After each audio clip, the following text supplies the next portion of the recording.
from Occupy Portland, Truth and Power News. Wow. Good for you. All that way here, huh? Yeah, all that way. Now, Portland, Maine or Portland? Oregon. Oh, that's even better. Yeah, exactly. Good for you. This is my buddy Chops, and Good to see you. putting together a news segment covering the weekend. I was wondering if I could ask you a few questions. Yeah, you certainly may. Thank you. We have a prop mic, so if you don't mind just playing along with the prop mic. Go ahead. Perfect. So, thank you. So, can you tell us a little bit about your turning point as an officer of the law and now supporting Occupy Wall Street? Was there a big epiphany? Was it a gradual process? It was more a gradual process. I realized the corruption of this country long ago with the Vietnam War, and it only grew little by little from that. But then when this movement came about, and you were trying to be disparaged by corporate media, it's just a bunch of lazy hippies, I said, no. These kids are right, and I can add to their credibility by coming down in uniform. Wonderful. And did you ever voice those sort of opinions when you were on the force?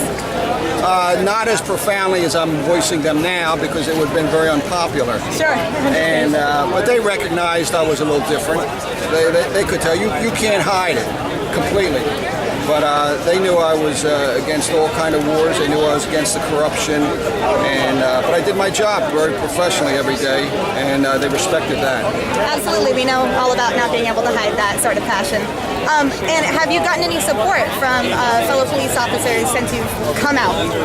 Unfortunately, I have no support from fellow officers, and even retired. I mean, I can understand active duty.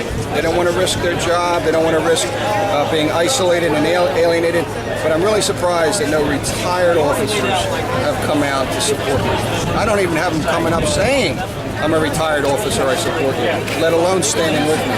That's a sad commentary. All right, and that kind of breaks my heart. We've both suffered at the hands of police brutality during marches and elsewhere. Do you have anything that you would like to say to those officers that are on the force that may be feeling the same things that you've been expressing but are afraid to come out about it? Yeah, start talking about it in the locker room, before roll call while you're sitting in the district room.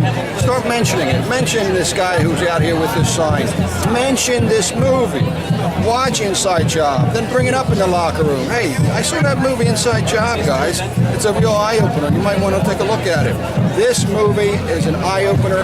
Anybody who's against this movement will be an advocate for this movement after they watch this documentary. I guarantee it. Wonderful. Just two more questions. Let's see. Why do you think that celebrating the year anniversary of Occupy is so important? What does it signify to you, and where do you see us going? Oh, it's very important to me because it signifies we're still here. We did not disappear because the problems that we are fighting have not disappeared. They have not even diminished. And subsequently, the people are saying enough is enough. We're not going away until this system is fixed. Wonderful. Thank you so much, Captain Lewis. We just have to say we love you. We really support what you're doing. It means so much to us for you to cross that line that we feel divides us but doesn't have to. And I think as long as when we get more people on the force on our side, then we'll truly have the power. Well, you telling me that and other people supporting me is what enables me to continue this fight. If I don't get words like that, it's like, why am I out here? But when I get support from you, the inspiration is a two-way street.